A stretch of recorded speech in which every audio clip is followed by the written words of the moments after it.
الحمد للہ وکفا وسلام علی عبادہ الذین اصطفیٰ۔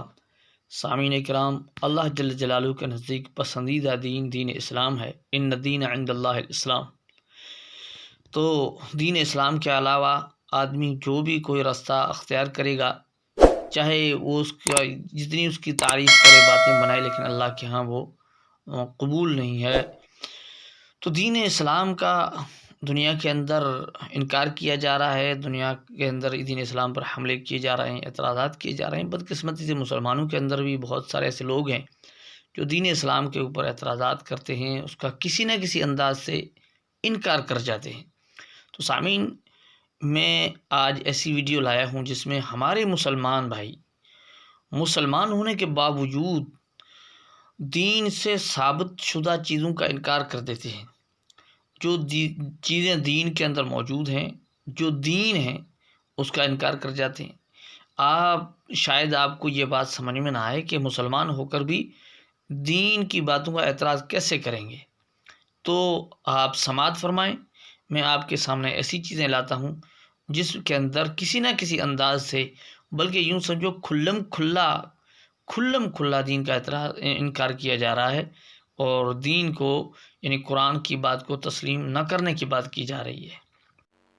وضو جو طریقو اوہی ہون گردے جکو پیارے پیغمبر جو طریقو تمہا تقسیم کرے جو ہیتریو سنتوں، ہیترا نفل، ہیترا فرض، یہ تمہا آندھا کتھا تمہا آندھا۔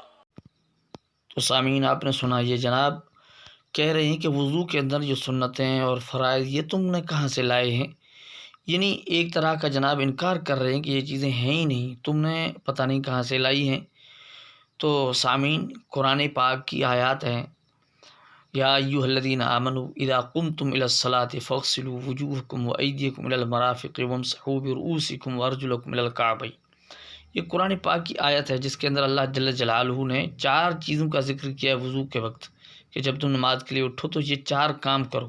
تو علماء نے اس آیت سے 4 فرائض نکالے ہیں جو قرآن میں موجود ہیں، لیکن یہ جناب کہتے ہیں کہ تم نے لائے کہاں سے یہ فرائض؟ تو سامعین دیکھیں، ایک قرآن پاک سے ایک چیز ثابت ہے، لیکن ثابت ہونے کے باوجود اس کا انکار کیا جا رہا ہے۔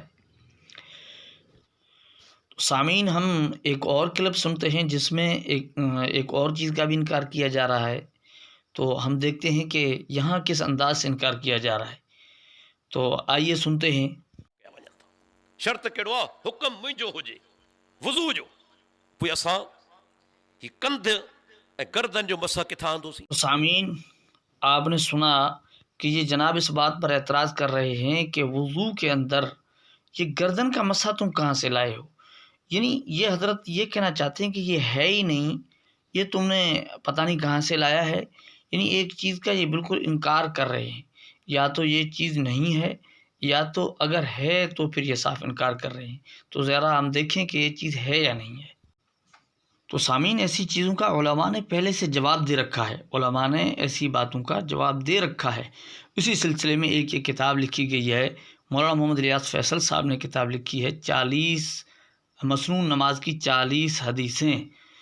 تو اس کتاب کے اندر اس گردن والے مسح کا یعنی تذکرہ کیا ہے، بلکہ حدیث لائے ہیں مولانا الیاس صاحب۔ یہ حدیث آپ کے سامنے موجود ہے کہ من توضأ ومسح بیدہ علی عنقہ وقی الغل یوم القیامہ، کہ نبی کریم صلی اللہ علیہ وسلم کا ارشاد ہے کہ جس نے وضو کے دوران ہاتھوں سے گردن کا مسح کیا، وہ قیامت کے دن گردن میں بیڑیاں پہنائے جانے سے بچ گیا۔ التلخیص الحبیر کا حوالہ دیا ہے۔ دیکھیں جناب، یہ حدیث موجود ہے اور علماء نے کتابوں میں لکھ دی ہے، اس کے باوجود یہ حضرت انکار کر رہے ہیں۔ سامعین کرام، اتنی ہی بات نہیں کہ فقط اس انداز سے انکار کیا گیا، بلکہ اس سے بھی زیادہ واضح طور پر کھلم کھلا علی الاعلان بالکل صاف انکار کیا جا رہا ہے۔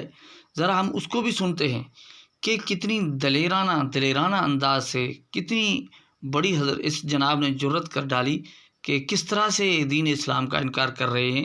ذرا اس کو بھی سماعت فرمائیں۔ بریلویت، دیوبندیت، حنفیت، شافیت، مالکیت، حنبلیت، جتنے بھی فرقے موجود نے اس کائنات کے اندر، انہاں کو دلائل موجود نے، لیکن انہاں دے دلائل اللہ نے آسمان تو نازل نہیں فرمائے، اہل حدیث دے جناب دلائل رکھ دے، لیکن دلائل گھر بیٹھ کے حجری اندر بیٹھ کے خود دلائل بنادا نہیں، بلکہ ساڑھے دلائل اللہ نے آسمان تو قرآن جو نازل فرمائے۔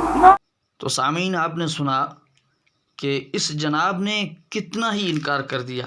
کہتے ہیں کہ بریلویت، دیوبندیت، شافیت، مالکیت، حنبلیت، پہلے تو کہتا ہے ان کے پاس دلائل ہیں، دلائل کا اقرار بھی کر رہا ہے، اور پھر کہتا ہے یہ دلائل اللہ نے آسمان سے نہیں نازل کیے۔ آپ اندازہ لگائیں کہ یہ کس چیز کا انکار کر رہے ہیں۔ کہتے ہیں کہ ان کے دلائل آسمان سے نہیں نازل ہوئے۔ تو سامعین، آئیے ہم دیکھتے ہیں کہ وہ کون کون سے دلائل ہیں، یعنی علماء احناف کے پاس، علماء دیوبند کے پاس، جن سے یہ جناب انکار کر رہے ہیں، کیا وہ واقعتاً آسمان سے نازل نہیں ہوئے؟